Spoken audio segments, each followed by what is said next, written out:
Right, so I've come on today to give you a little rundown on calorie deficit and how you lose weight. There's so many myths and different things about crash dieting or cut out carbs, cut out this. It's just not sustainable. Obviously, I lost 4.5 stone. That at first was just Weight Watchers, and then I got involved with a personal trainer, and then I started eating in a calorie deficit. And personally, I felt like the calorie deficit was the best option because I could control everything what I eat from home on my phone. I can calculate everything myself, and I can eat everything that I want in moderation. So basically, a calorie deficit means eating around 500 less calories than what you're burning. 500 calories less is a healthy amount less, so you're not feeling starving during the day and you're not binge eating. I mean, around 1,500 to 1,600 calories a day is the perfect amount, but again, it's all dependent on your size, height, age, things like that. You can use the online calculator to work out your maintenance calories, and by doing that, that's how many calories you eat to maintain your weight on a weekly basis. So if you're maintaining your weight, that is your maintenance calories. So what you'll do is you'll get that amount and you'll take off 500 calories. You'll eat 500 less than what you was eating to put you in a calorie deficit. By doing this, you're gonna probably lose around 1 to 2 pounds a week if you're sticking to that calorie deficit 7 days a week. It's a sustainable amount and it's a healthy amount. I mean, the first week that you do a calorie deficit, you can end up losing around 4 to 5 pounds, which is totally normal. It's just while your body's getting sort of used to the weight loss and the difference of calorie intake. Another really good way to work out your calories yourself without using an online calculator, because sometimes they're not completely precise, is to monitor your calorie intake for around 10 days and your weight. So you need to check that you need to weigh yourself daily. Obviously, you need to make sure that you know that your weight can fluctuate day by day, but you need an overall average. You need to monitor that for 10 days, and you need to monitor your calorie intake for 10 days. So if you're maintaining your weight for 10 days by eating the same amount of calories and staying the same weight, that means you're in a maintenance of calories. So what you need to do is remove 500 calories off your daily intake to put you into a calorie deficit, so you're losing 1 to 2 pounds a week. Getting active, whether that be moderate, going for a walk, power walk, jogging, cycling, anything, depending on your age, your height, your weight, anything about getting active is going to help. So you want to be doing at least 30 minutes of moderate exercise per day.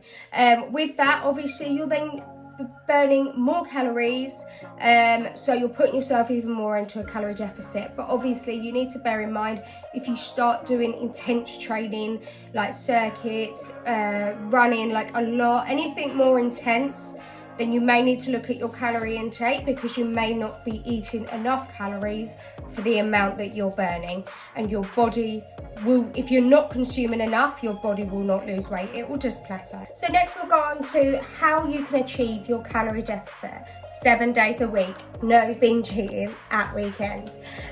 Your best way to achieve it, I've found, is don't drink your calories. That is the worst thing you can do, because they're hidden calories and you don't even realise you're doing it. So that's sugar in your teas or coffees, full fat drinks, full fat Coke, full fat Fanta, anything like that, lemonade, and obviously alcohol. Now, I like a drink. I won't just give that up. So what I do is I won't drink Sunday through to Thursday. I will drink on a Friday and Saturday. I have lowered it to single vodkas after realising just how many calories is in a double vodka. You need to limit the amount of highly processed foods, i.e. your takeaways. You can swap them for a fakeaway. Obviously, as you'll see on my Instagram, I put on loads of fakeaways. Great ways to have that food, your chicken chow mein, your Indian, but in a healthier way. You'll find a lot of breakfast cereals are very high in sugar and very high in saturated fat. So you need to check that when you're having breakfast, and your portion sizes. So it's very easy to read a cereal box and say, oh look, that's only 135 calories for a portion. If you actually weigh out that portion, whether it be 30 grams, you'll realise that actually isn't a lot. So you're probably eating 2 or 3 lots of that. So you need to be careful on portion size, but that doesn't mean you go and eat like a child, the portion size of a child. That means you pile it up with fruit and things like that on a healthier basis.